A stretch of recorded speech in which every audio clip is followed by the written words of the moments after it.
Monday, April 11th, 1981, started like any other day at a bank in Chicago. A regular morning shift, nothing out of the ordinary. One of the bank employees walked into the vault as part of her routine. She checked the surroundings. The deposit boxes were all in place, the locks intact. Everything appeared perfectly normal. There was no sign of tampering, no broken locks, no signs of forced entry. It was business as usual. A short while later, a customer arrived, requesting access to her safety deposit box. The bank employee escorted her to the vault, retrieved the master key, and together they inserted their keys into the lock.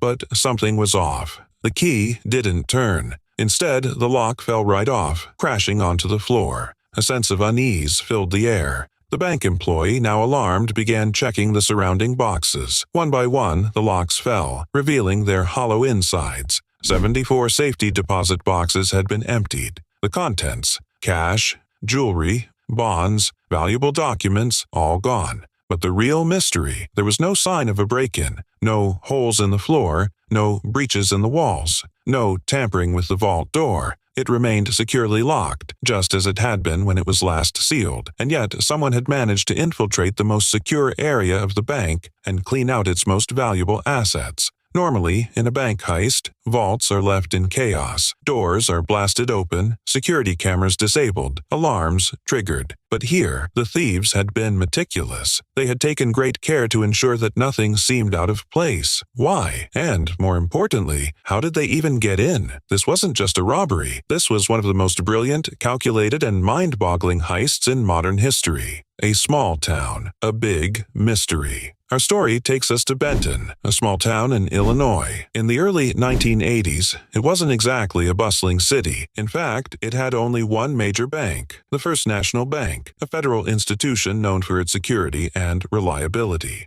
At the time, the bank operated with a timed vault locking system, one of the most advanced security measures available. Here's how it worked. At the end of each business day, instead of simply locking the vault with a key or passcode, employees would engage a timer. Once set, the vault couldn't be opened for a specific period, usually until the next business day. No key, no combination, no override mechanism. Once locked, the vault remained sealed shut until the timer ran out. On Saturday, April 11th, just before closing, the vault was secured as usual. The timer was set to unlock it on Monday morning, April 13th. Sunday was a non-business day, meaning no employees would be at the bank. When Monday morning arrived, the vault was opened as scheduled. The bank staff stepped inside, expecting everything to be as they had left it. At first glance, everything seemed normal, but then, as customers began accessing their safety deposit boxes, the truth was revealed. During the 16-hour lockdown, someone had entered the vault, stolen over $1 million worth of valuables, and disappeared without a trace. The moment the bank realized what had happened, they called the police. Given that this was a federal bank, the FBI was immediately brought in to investigate. Agents meticulously combed through the crime scene, looking for any signs of forced entry. They examined the walls, the floors, the ceiling, nothing. The vault door, still intact, locked exactly as it should have been. Then they found something strange. Inside the vault, left behind by the thief, was a vintage alarm clock. Next to it, a set of lockpicking tools. It was almost as if the thief wanted to leave behind a signature, a challenge to the authorities. But the biggest question remained. How had they managed to enter and exit without triggering a single alarm?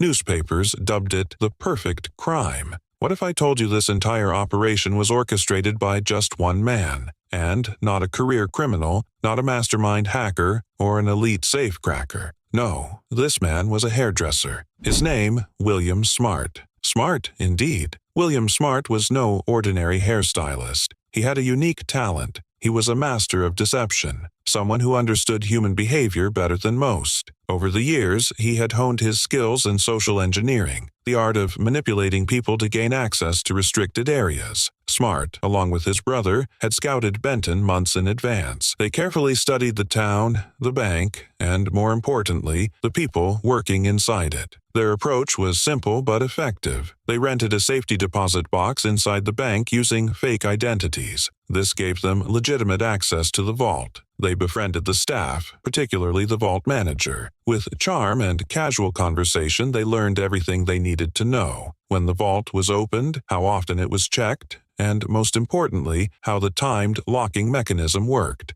One evening, before the vault was locked for the weekend, Smart simply stayed behind. That's right, he didn't break in. He was already inside. Since he had rented a deposit box, he had every reason to be there. And when the vault manager locked the door and activated the timer, they unknowingly sealed Smart inside. While the bank employees went home for the weekend, Smart calmly got to work. He spent the entire night breaking open safety deposit boxes, carefully placing the locks back to make them appear untouched. Then, at the perfect moment, he slipped out unnoticed when the vault was opened on Monday morning. He walked out of the bank, right past security, carrying over $1 million in stolen goods, and vanished into history. No forced entry, no alarms tripped, no evidence left behind. A flawless crime. Despite their best efforts, the FBI struggled to catch Smart. He had covered his tracks meticulously. However, months later, a minor slip-up led to his arrest. Authorities eventually linked him to a series of similar bank heists across the country. But to this day, much of the stolen fortune was never recovered. And one question still lingers: was Smart really the only one involved? Or was this crime even bigger than anyone imagined? Whatever the truth may be, this remains one of the most brilliant and audacious bank heists in American history.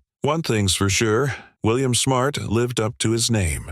On the morning of Saturday, April 11th, 1981, William Smart walked into the First National Bank of Benton, just as he had done many times before. To the staff, he was nothing more than a friendly, well-mannered customer who had rented a safety deposit box at the bank. No one suspected that he was about to execute one of the most brilliant bank heists in history. Smart had spent months meticulously planning this heist. He and his younger brother, Vincent, had carefully studied the bank's operations, especially how the vault functioned. They knew that during business hours the vault door remained open, allowing customers access to their safety deposit boxes. The real security measure lay in the boxes themselves. Each one required 2 keys to open, one held by the bank and the other by the customer. This seemingly foolproof system had a major weakness. No one paid attention to who exited the vault. Customers were carefully verified upon entry, but once inside, they were left alone to access their boxes.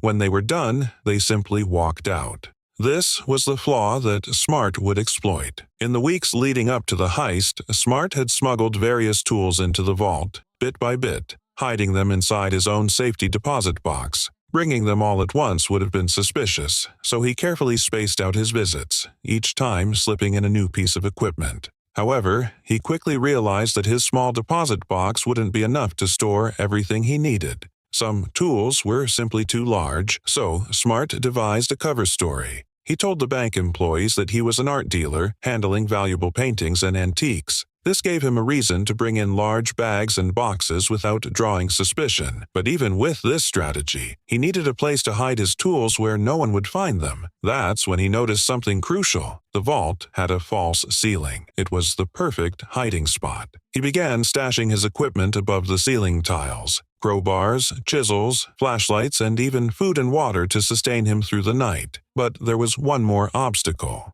The vault had an alarm system. It was an old-style acoustic sensor designed to detect drilling or hammering noises. If he made any sudden loud noises, the alarm would trigger, alerting the police immediately. Smart, however, was no ordinary thief. He had extensive knowledge of electronics, which he put to good use. Instead of attempting to disable the system outright, a move that could have set off alarms, he found a more subtle approach. He tampered with the alarm's speaker, cutting a small hole in it, rendering it useless. But he wasn't done yet. To be absolutely certain that no hidden alarms would interfere with his plan, he devised a test. He placed an old-fashioned alarm clock inside the vault, setting it to ring in the middle of the night. If there were any additional security measures, the loud ringing would trigger them, and police would arrive to investigate. That night, Smart and his brother waited nearby, watching the bank from a safe distance. Sure enough, when the alarm clock went off, the police showed up and checked the premises. Finding nothing suspicious,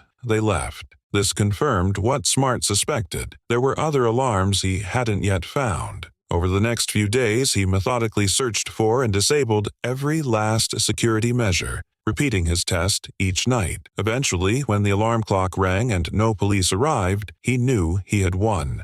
On April 11th, the day of the heist, Smart entered the bank just as he always did. He chatted casually with the bank employees, exchanged pleasantries, and requested access to his safety deposit box. A staff member escorted him into the vault, unlocked his box, and then, as usual, left him alone to give him privacy. At that moment, his younger brother, Vincent, remained outside, distracting the employees, keeping their attention away from what was happening inside the vault. Inside, Smart moved quickly. He climbed onto the rows of safety deposit boxes and squeezed into a small, hidden gap at the corner of the vault, a space left empty in the original design of the vault. He curled himself into the dark, cramped cavity and waited. Minutes later, the bank employee returned, assuming Smart had finished his business. She locked up the vault as usual, setting the timer that would keep it sealed until Monday morning. Unbeknownst to her, Smart was still inside. Once the last employee left and the bank was locked for the weekend, Smart crawled out of his hiding spot. He retrieved his hidden tools and set to work. Using carefully selected chisels and a rubber mallet, he began breaking open the locks of the safety deposit boxes one by one. His method was precise. Instead of smashing the locks completely, he used a technique that left them looking intact.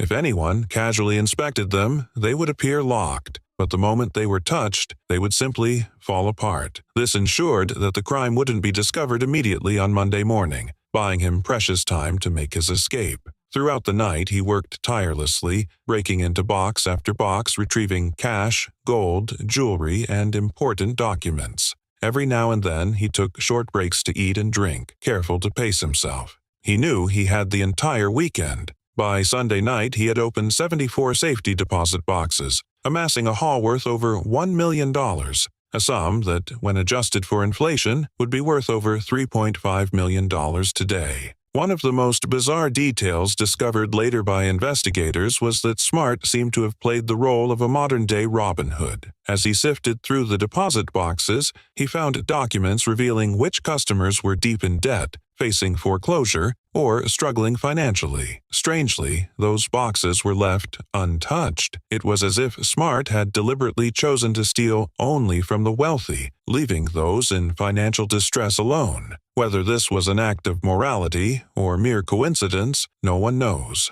On Monday morning, April 13th, the vault was opened as usual. At first glance, nothing seemed out of place, but the illusion was shattered when one customer attempted to unlock her safety deposit box, only for the lock to fall apart in her hands. Panic set in. Employees checked the vault and discovered that 74 boxes had been looted. Yet there was no sign of forced entry, no broken doors, no tunnels, no cut locks. It was as if the thief had vanished into thin air. The FBI was called in immediately. Investigators scoured the crime scene, but the only clues they found were a broken alarm speaker, a small hole in the ceiling tiles, and an old-fashioned alarm clock hidden above the ceiling.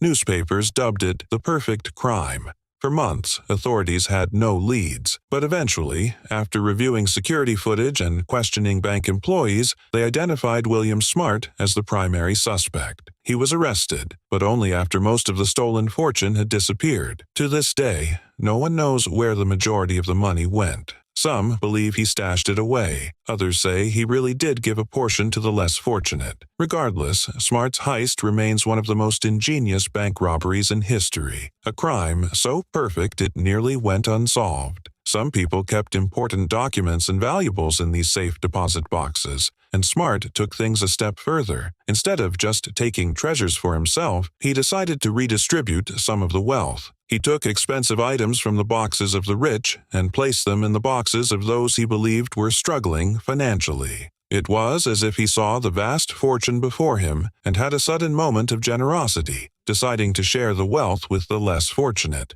It was quite an ironic act, stealing from others and then donating their money in a twisted Robin Hood fashion. Smart was meticulous about leaving no trace. He made sure to clean the area thoroughly, ensuring that no dust or debris was left behind. He carefully placed each box back in its designated position, locking them as if they had never been tampered with. He went over them multiple times to ensure everything looked untouched. To anyone entering the vault, it would appear that nothing was out of the ordinary. The boxes were in their places, the locks appeared intact, and the vault itself was undisturbed. However, if anyone attempted to open one of the boxes, the lock would simply fall off. With everything prepared, Smart hid his tools and belongings in the false ceiling rather than leaving them in his bags. He took his empty bags, returned to the small hidden space in the vault, and waited. On the morning of Monday, April 13, 1981, the bank employees arrived and began their day as usual. The vault employee came in and opened the door,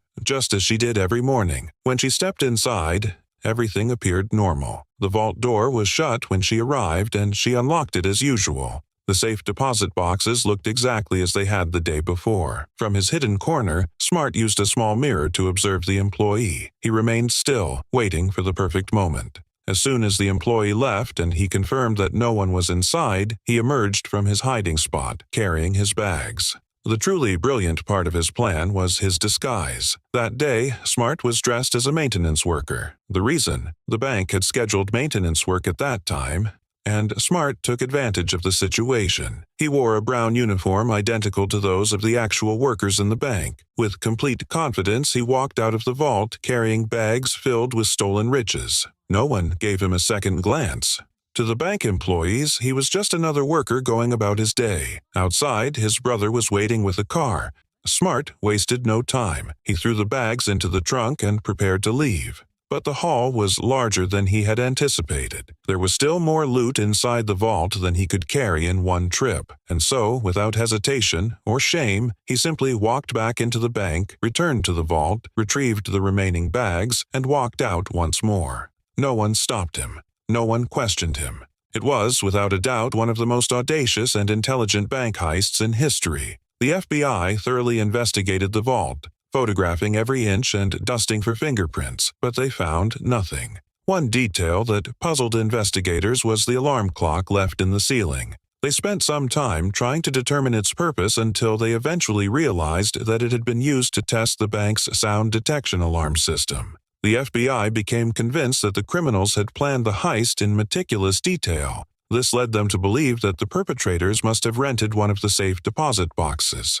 Investigators examined the list of box owners, verifying each name. In the end, only 2 names stood out, likely belonging to the thieves. Although they managed to obtain descriptions of these individuals from bank employees, they struggled to track them down. Meanwhile, a janitor in another bank noticed something unusual. He saw movement in the ceiling and informed a security guard. The guard, in turn, brought a ladder and a flashlight. As he inspected the ceiling, he spotted a foot moving in the shadows. Panicked, he climbed down and immediately called the police. When the authorities arrived, they ordered the person hiding in the ceiling to come down. That person was none other than William Smart. Smart had been hiding in the ceiling of the bank's restroom, waiting for the right moment to strike. It seemed that this bank had been his next target. The police searched the false ceiling and found tools similar to those used in the first heist. Upon further investigation, they discovered that Smart wasn't just a hairdresser. His criminal activities went much deeper. The FBI then examined other bank robberies that matched the methods used in Smart's heist. They uncovered an attempted robbery in Chicago that had taken place a few months earlier. In that case, a man dressed as a construction worker had been drilling into a bank vault wall. A janitor had noticed the man and questioned him. With complete confidence, Smart had responded, "Just clean up the mess when I'm done." The janitor, believing him to be a legitimate worker, didn't think twice about it. However, Smart must have sensed the risk, so he quickly gathered his tools and left before finishing the job. His ability to exude confidence allowed him to blend in, a skill often seen among master thieves and con artists. His self-assurance made people less likely to suspect him, and he had clearly practiced this art to perfection. One question lingered. Why did Smart continue robbing banks after successfully stealing over $1 million in the first heist?